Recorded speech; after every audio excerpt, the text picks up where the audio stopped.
Welcome to Live Daf, your online Daf Yomi Shir. Shalom Aleichem and welcome back. Today's Daf Yomi is Kesubos Daf Chavav, and we're holding 8 lines from the top of the Amud.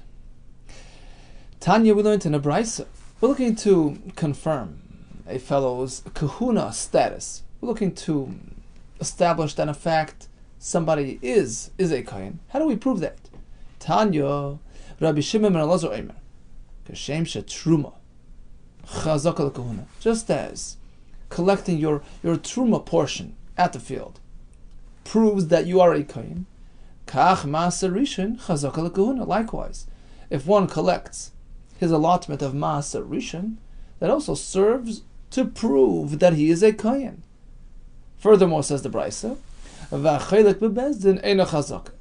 If one collects his allotment of truma through the authority of Bezdin, Bezdin oversaw his collection. Bezdin oversaw him receiving his chelik of truma. Eino chazaka. It doesn't serve to show anything regarding his status. We're going to have 2 kashas on this brisa. Firstly, the first halacha is good. When you collect your truma, that proves you're a kohen. But the second halacha, you collect maaser rishon. Why does that prove that you're a kohen? Maaser rishon, doesn't that go to the Levi? Number 3, chelik bebezdin. If you collect your allotment of truma by way of bezdin, it doesn't prove anything. Why not? You can't get better than collecting it under the auspices of bezdin. The Gemara will ask both of these kashas. First of all, maaser rishon. How does that prove that you're a kohen? The Levi, it goes to the Levi, not to the kohen. Look at the Pesukim in the Torah. Maaser rishon is meant to be given to a Levi. The answer is Rabbi Yehuda ben Azariah, following his shita, the Sanya. Truma, who's that given to? Le kohen. What about maaser rishon? Le Levi. As per the Pesukim in the Torah. Divrei Rabbi Akiva, Rabbi Yehuda ben Azariah, Eimer maaser rishon, af le kohen. This is a sugya in Yevamos. It's based on the drashas and the Pesukim.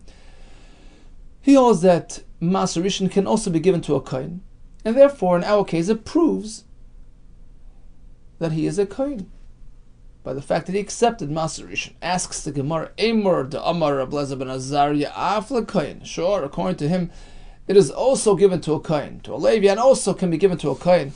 But the kohen veloy le Levi mi Amar. Since when do we say it only goes to the kohen and not to the Levi? And therefore, why does that show that you're a kohen? Maybe you're a Levi.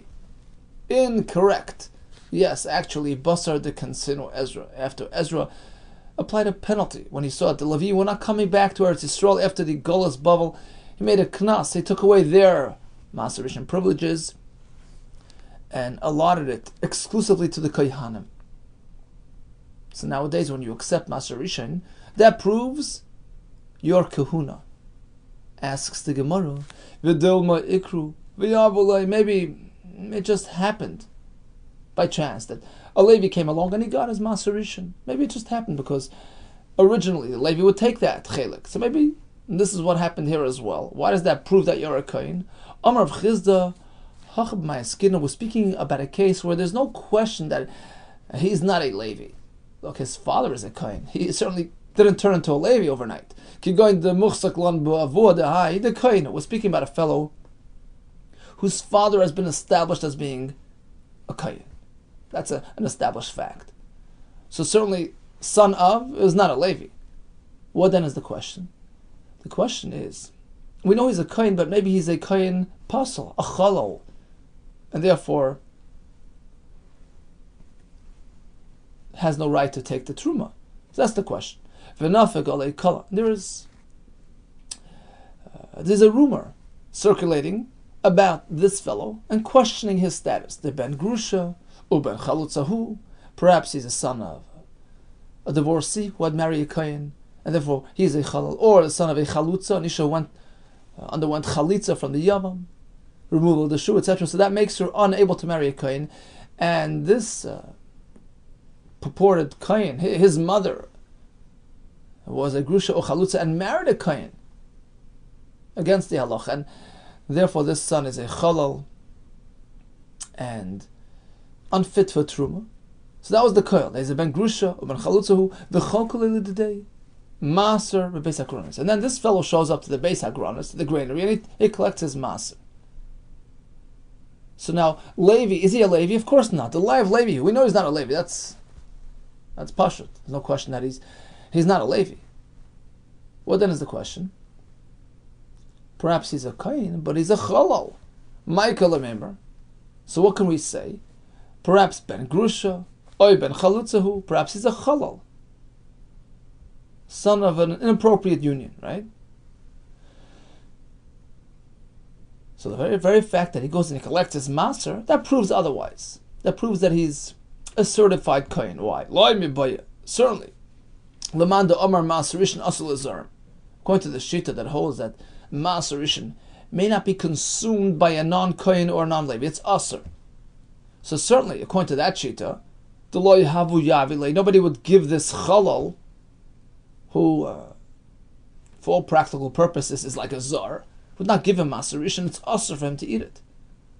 And the fact that they gave it to him, is it right that he's kosher? Elul afilu man de'omar Maserishan mutal azarim. But even according to the other Shita, the Maserishan can technically be eaten, be consumed by a non-Kohen or non-Levi. Even according to that Shita, Hani mili lemisbaklu. That's pertaining to feeding them. You can feed a Yisrael Maserishan. Aval b'teres chaluka l'yavile. But to actually allot him a portion at the granary, of course not. A Yisrael is not deserving of Maserishan, and nor is a Levi. According to the Shita of Rabbi Elazar ben Azariah. And now, this fellow who's known to have come from a father who was a Kohen, so he's certainly not a Levi. There's no question about that. The question is he a proper Kohen? Or a deficient Kohen? A Chalal, a Ben Grusha, a Ben Chalutza? The very fact that they gave him a portion, an official, formal portion of Maserishan, that proves his status. It proves that he's a certified Kohen.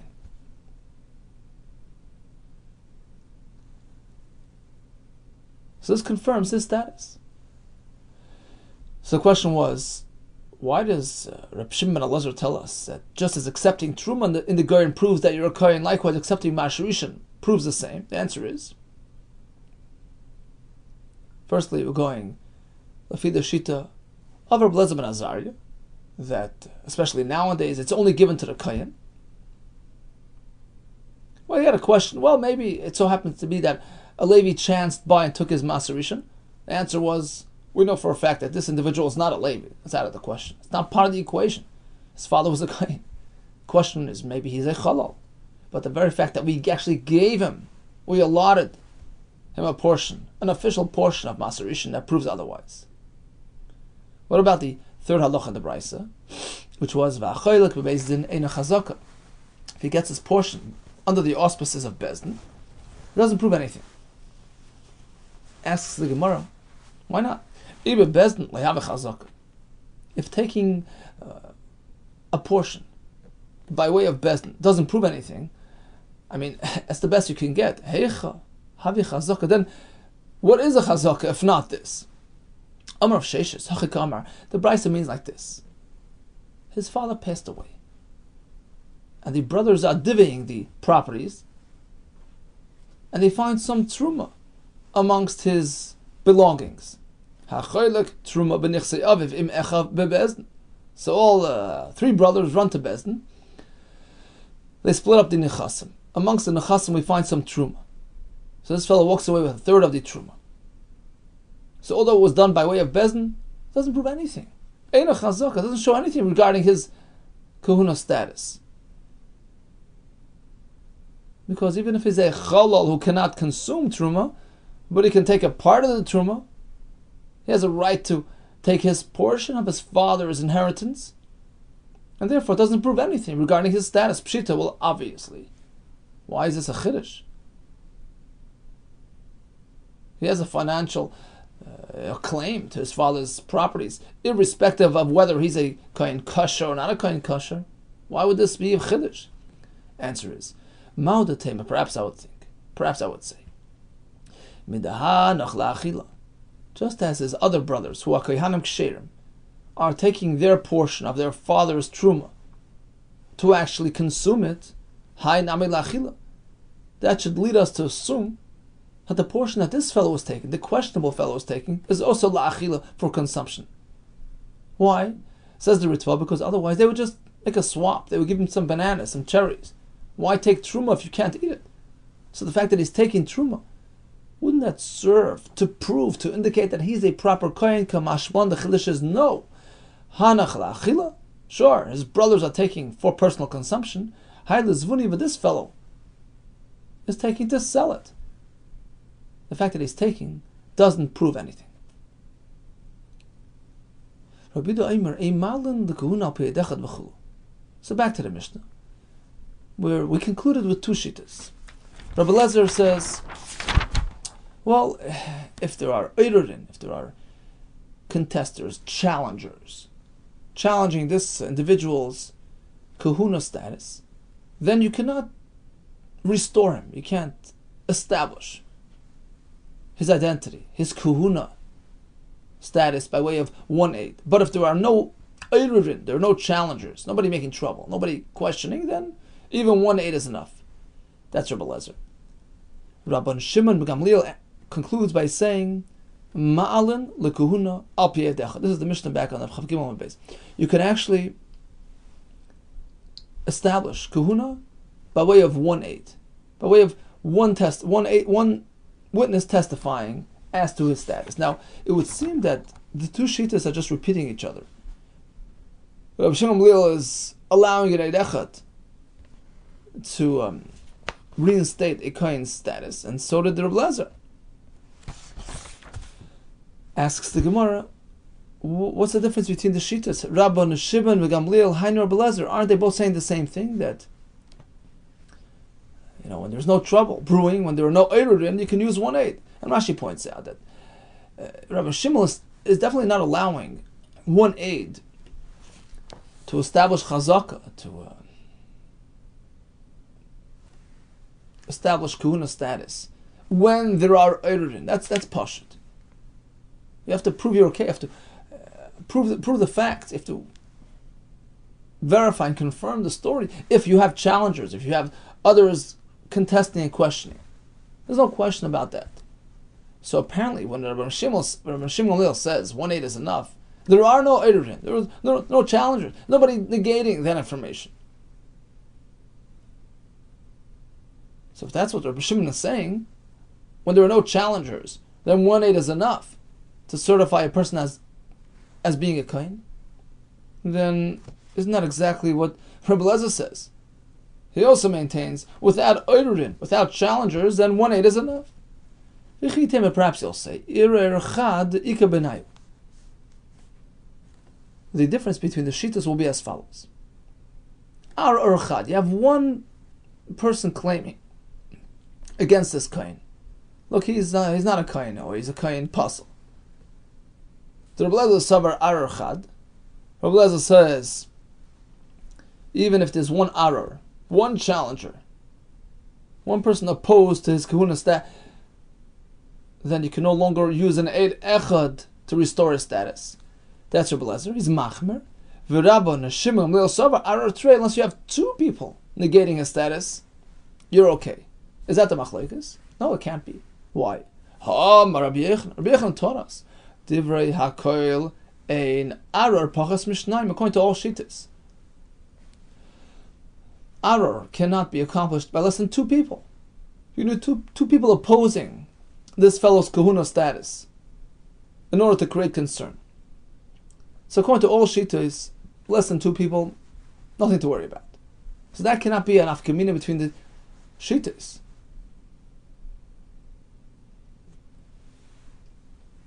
So then, what is the nafkamina?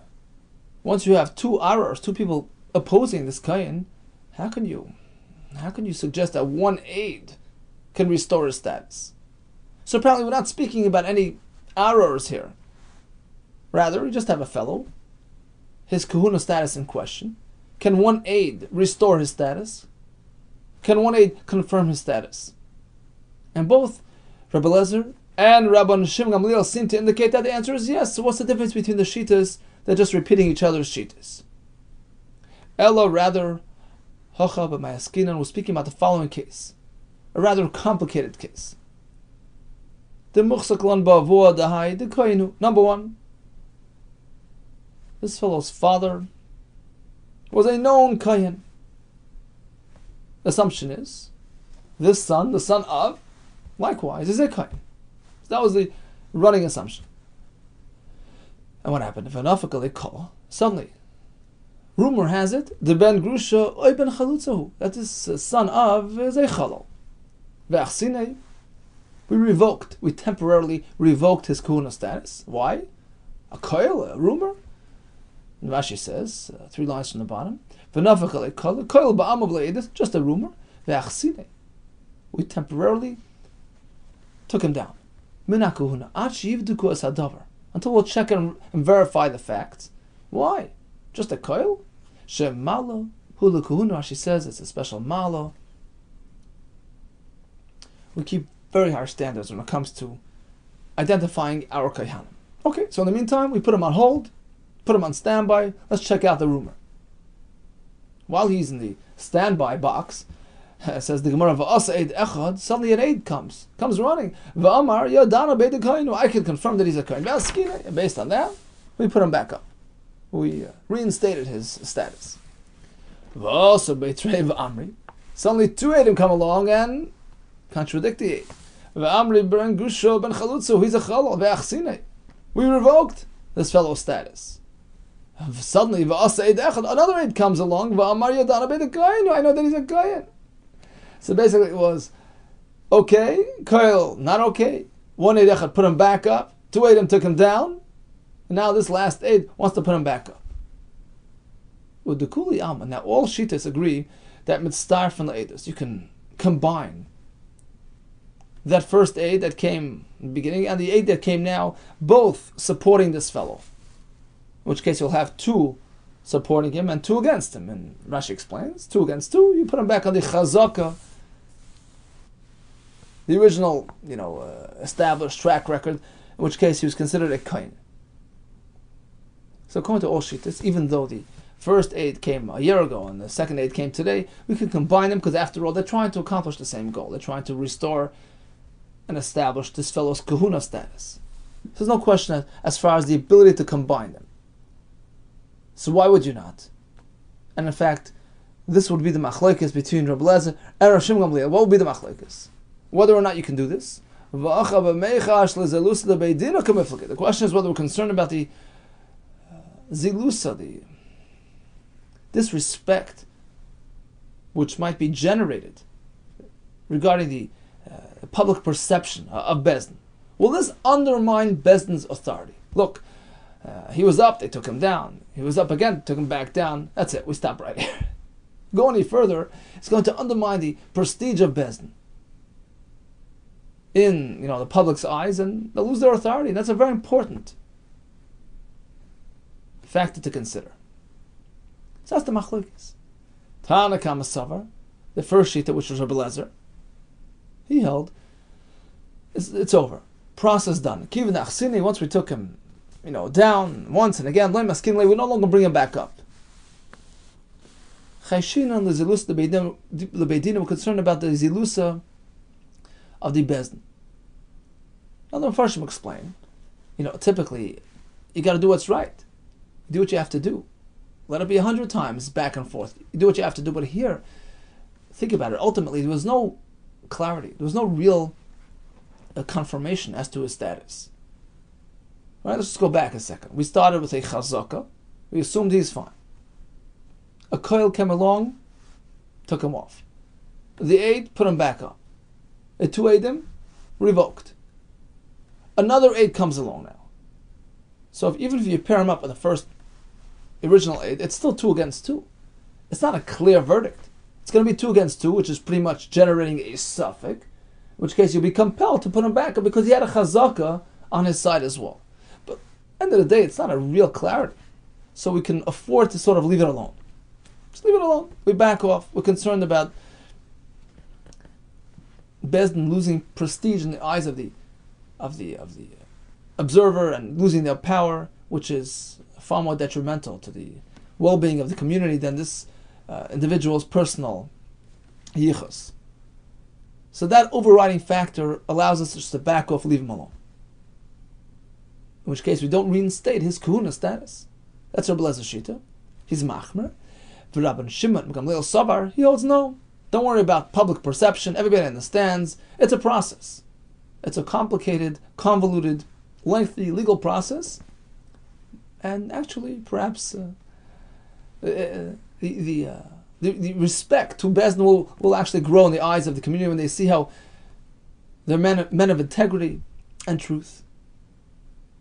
Ananach we took him off. Anamaskinle, we restore him.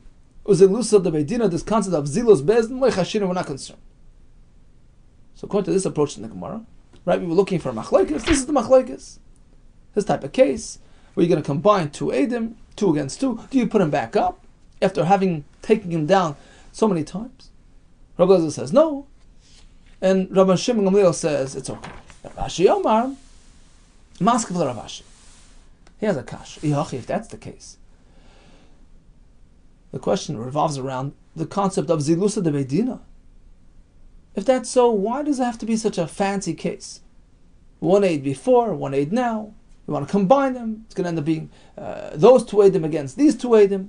The same concept can be projected with a straightforward 2 against 2 edim. Meaning, he started up on top. He was downgraded because of the koil. 1 aid reinstated him. 2 edim brought him down. Now another 2 edim came along and want to reinstate him. So there's no need to combine edim. You have 2 right here, opposing the previous 2 edim that came together as peers. 2 and 2. Do we or do we not? How important is Zilusa de Beidina? Pretty straightforward. Why do we have to speak about 1 aid and another aid? So indeed, if the whole question is Zilzal Bezdin, the impression of Bezdin, we could have cited a more simple case. Apparently, says Rav Ashi, it's more than that. The machlekes revolves around the core question of whether or not you can combine edim. That's the question. The original aid who came to support him and the current aid here to support him, can they join together, being that they offer the testimony so far apart? Can we combine them? Can we join them? Can we pair them up? That's the question. If we can, then we have 2 in support, and we reinstate him. If we cannot combine the edim, then he's in trouble. And that's the machlekes. Elam Ravashi, the question is whether we can join together 2 separate edim. As we find in the following brisa, which will mention 2 separate halachas actually, the second of which is pertaining to our discussion. So firstly, the Sanya Ein Edusim Mitztarefes Ad Sheyiru Shneim Ke'echad. You can't combine testimonies unless they pertain to the same incident, which basically means like this. Rashi says, about halfway down the Amid, Achiyiru. Says Rashi, Achiyiru Shneim Ke'echad. You can only combine edim if they actually are conveying the same story. As opposed to the following case. Say 1 aid comes up and says, I saw Reuben lending $1 million to Shimon. Right? Personal experience. I saw it. And his colleague says, look, I didn't see the actual event, but I saw Shimon admit to Reuven that he received that loan from him. So basically, they're trying to accomplish the same thing. Ultimately, Shimon owes Reuven the money. But each aid is depicting it differently. Each aid has a different way of arriving at that conclusion. Reuven saw the incident. Shimon believed the incident. That doesn't work. It's not one event. It's not one testimony. That's a Tanakama. Rabbi Shobin Karcha Eimer continues the Gemara. He disagrees. I feel b'zeh. Even this type of individualized edus works, because ultimately they're trying to accomplish the same thing. Okay, this is one shaila, and the next discussion pertains to our Gemara. If the Eidim presented their edus, it's the same exact incident that they're presenting, but they presented it separately, not together as a pair, which is the case we're discussing in our Gemara. Ve'en edusan miskayemas bebezdin. Edus cannot be accepted in bezdin ad sheyidu shneim ke'echad, unless they testify as one together. Rabbi Nassan Eimer, no. Sheimen dvarav shal zehayim. Today we could listen to Reuben. And tomorrow when Shimon shows up, Sheimen dvarav will accept his testimony. So this question of whether you can accept the edus of Eidim separately, or they have to be at the same time, the same sitting, is a machlekes tanaim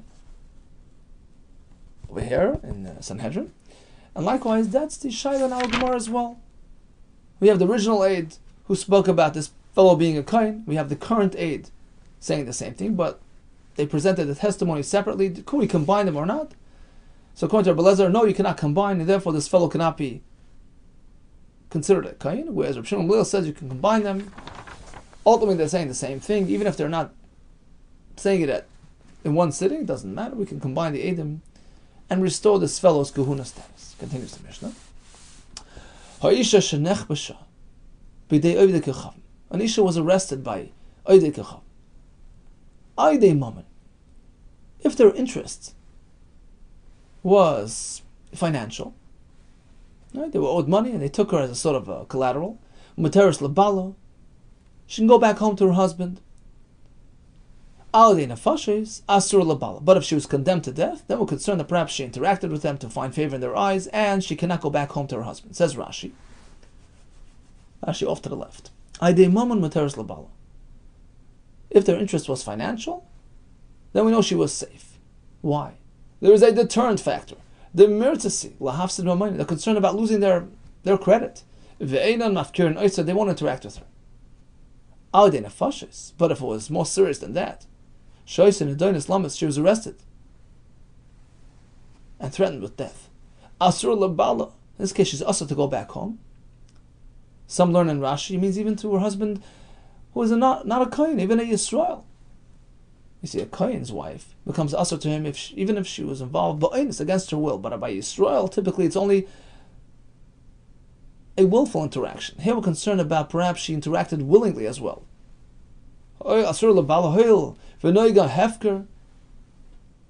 Since they mistreat her, I'm concerned perhaps she acquiesced, and maybe it was even willingly. In other Rishonim, Tesis Rider and Chanana learn differently than Rashi. They learned that it's only for a kohen.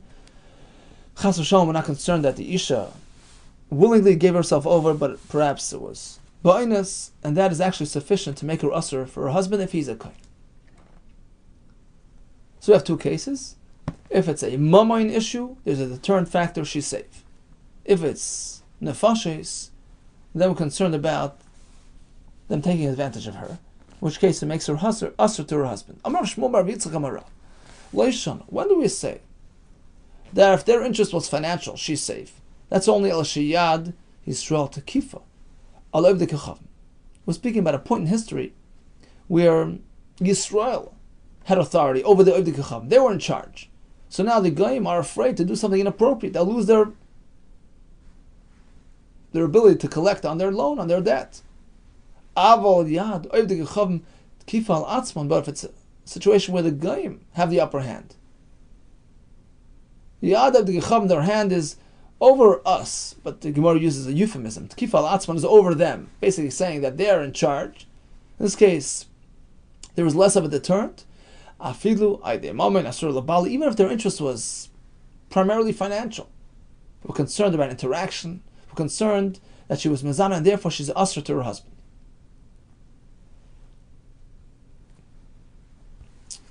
Mosef Rav has a kasha on this chiddush of Rav. Again, Rav says that the Mishnah is speaking about a very specific circumstance where we have the upper hand, when we govern the land. But otherwise, even if their interest was financial concern, that perhaps they took advantage of her presence. Here comes a kasha. You have a Mishnah. Hey, the Rabbi Yisrael Kohen. Rabbi Zachariah ben Akatzev, they both testified, Al Bas Yisrael, a Jewish woman, Shehurhano ba'ashkelon. Hurhano, says Rashi, nismashkana, taken as a guarantee, a collateral. So she willingly gave herself over as a mashkin, as a collateral. If I don't pay you until this and this day, you keep me as a maidservant, right? This is different than nechbasha. Nechbasha was a forceful arrest. It was a capture type of thing. Here, it was more of a willing type of thing. Rashi says it was midas. It was consent. She allowed herself to be taken as a mashkin. Where did this take place? Ba'ashkelon. Ashkelon is a place where the Goyim governed. Rashi says it was Eretz Plishtim, and also was talking about after the Golas. So the Goyim had the upper hand at that point. What happened? Her family distanced her from them. They considered her impure. But actually, she had two Edom, who supported her. They testified that she did not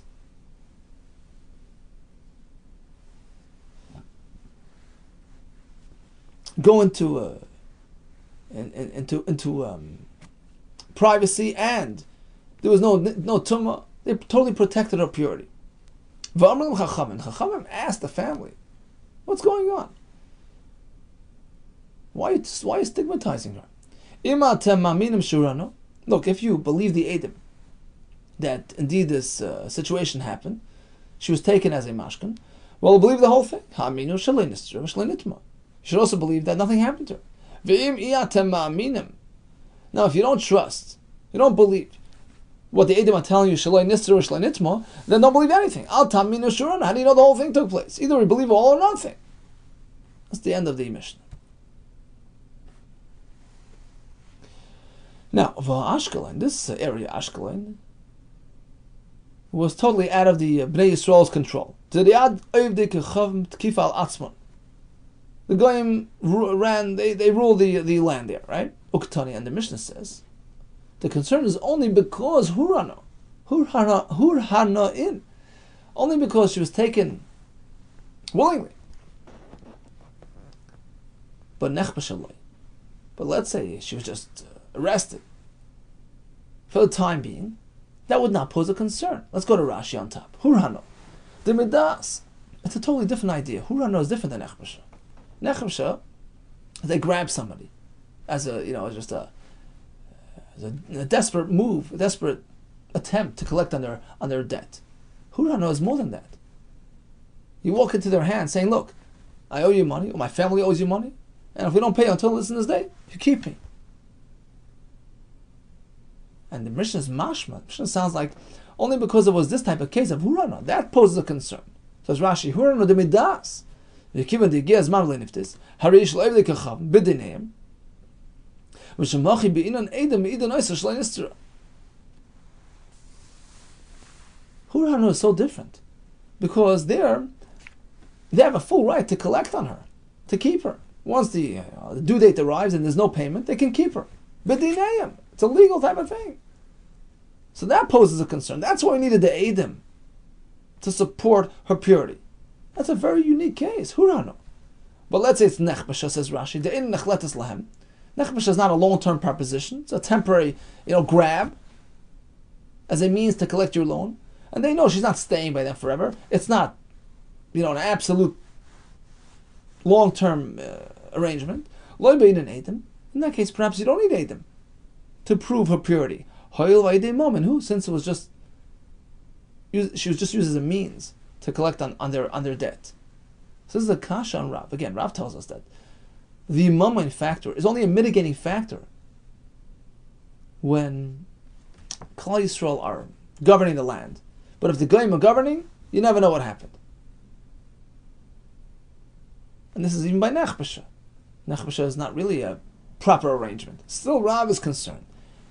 The Mishnah seems to indicate that only Hurhana would pose a concern, because that's a long-term arrangement. And you never know what happened between the Goyim and her. But otherwise, there's no concern. That's a kasha on Rav. And it was speaking that the Goyim are totally in charge of the land, and still there's no concern. Answers the Gemara, no, maybe the same concept would apply to an ordinary arrest, even if it's for a moment, but if the goyim are up on top, you never know what they did. Although the Mishnah describes it as being hurana, it so happens to be. The story took place in this fashion, but the same concern would apply equally to nechbasha. There was another version of this Gemara. Instead of Rava asking a kasha on Rav from the Mishnah, he brought a raya from the Mishnah. We learned likewise in the Mishnah, a Mishnah which will seem to support Rav, that when the goyim governed the land were concerned in any situation, the same story, they testified that Abbas Yisrael, Sharona ba'Ashkelon, was taken as a collateral in Ashkelon, a family distanced her, although she had Edom to support her purity, chastised the family. They said, look, either believe it all or nothing. Sure enough, you believe that she went through this experience, believe her that nothing went wrong. If you don't believe that she's still pure, don't believe that this whole episode took place. End of story. Now Rav is speaking. The story in Ashkelon was a monetary related story, right? They were there for the money. And the only reason why we assume she's unaffected is because she had Edom on her side. But without Edom, you would not assume that she's tar. Why? Because the Goyim had the upper hand. You never know what they did with her. The deterrent factor wasn't really at play, right? My love, she would not assume, apparently, lo yishno hurano, v'lo yishno nechbasha. It so happens to be that it was hurana, which is a more severe type of case because it's a long-term arrangement, but the Gemara is assuming hurano, nechbasha, it's all the same idea, and the same halacha would apply. And that's a right to Rav. That when the goyim are yodam tekifa, you never know what they did, even though it was mammon related. The answer is no. There's no raya loy hurano shani. Maybe hurano is different. It's worse. It's a long-term arrangement, and it's legally theirs. And therefore, perhaps they interacted with her. But just a nechbasha, a sudden grab and arrest, perhaps it wouldn't have the same status. So we attempted to bring a raya to Rav, and we were not successful. Here comes a third version. Ika the Rami la Mirma. According to some Girsa, Rav was not saying as halacha directly on the Mishnah, to explain the Mishnah. Rather, Rav was trying to reconcile an apparent contradiction between our Mishnah and the other Mishnah. And therefore he offered his halacha as a solution. Here goes. Tanan, in our Mishnah we learned, Aidei mamayin materis lebala. If this Isha was arrested for mamayin interests, she can go back home. There's that deterrent factor that kept away. V'raminu, we're going to have a kasha from a Mishnah which indicates that even when it's mamayin related, there is a concern. Hey, Rabbi Yehuda, the whole story. It was a money-related grab, money-related collateral, and it was a very serious concern about Tumah. The story took place in Ashkelon was a mammon-related story. Uktani, and the Mishnah says, Tama de Edom Edomaisa. She's only safe because of the Edom that supported her purity. But otherwise, without Edom, lie. We would have no reason to assume that she's tar. I thought mammon is never a concern. There's a deterrent factor. That's a steer to our Mishnah. Umeshani, here comes Rav to offer a solution. He makes that distinction. It depends who's governing the land. Amar of Shmuel bar Rav Yitzchak like Kasha, the answer is Kan shel Yad Yisrael tekif alev tekechav. Our Mishnah is speaking when Yad Yisrael are on top, in which case the guy will keep away. Kan, the other Mishnah, shel Yad oiv tekechav tekif al atzman, the goyim are on top, in which case it weakens the mirsas factor, the deterrent factor. We have to be concerned in all situations. So, what did we learn today? How do you prove a fellow is a kohen? He gets his portion of truma in the Beis Hagronis, or he gets a portion of maser. Going according to Rabbi Nazariah, especially after the Knas of Ezra, only the kohen are meant to take maser rishon, and we're speaking about a case where we know this fellow is certainly not a Levi. It's only a question of whether he's a kohen kosher, a kohen chalal. The fact that he took his chelak, that's a raya that he's a kohen kosher. But The Brisa concludes, if he simply divides his departed father's possessions amongst the possessions they have some truma being divided as well, it doesn't prove anything. He took his portion, he'll sell it. We have two shittas in the Mishnah, and we try to find the difference between the two shittas. We have one approach and another approach. According to the first approach, we're speaking about a fellow who had a chazaka, that he was a kohen. Then a koil came along and knocked him down. An eid echad brought him back up. Two eidim came and took him down. And then finally another eid comes and wants to join up with the first eid in his support. Rabbi Yehuda says, Chayshinan lizilus de beidina, although technically there's 2 against 2, and he should be reinstated based on his former chazaka, but too many ups and downs, it doesn't look good for the bezdin. It undermines their authority. Rabban Shimon Gamliel is not concerned. He says, that's the way it works, up, down, and back up. According to Rav Ashi's approach, the machlokes revolves around a fundamental shaila in Eidos. Can we combine two Eidim when they offer that testimony in different times? And that's the shaila. Can we combine the last and the first Eid or not? According to Rabbi Yehuda, no. According to Rabbi Shimon Gamliel, the answer is yes. Anisha who was arrested, is she mutter to her husband? Well, if it's mammon related, there's a concern. They have a concern of losing their bargaining chip, and she's mutter to go back home.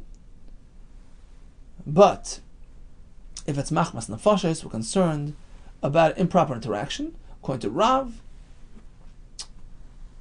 this halacha only applies. This halacha that mammon related grabbing is not a concern. That's only when Klal Yisrael are on top, but otherwise, it does pose a concern. All the best to you and B'suras Tovos.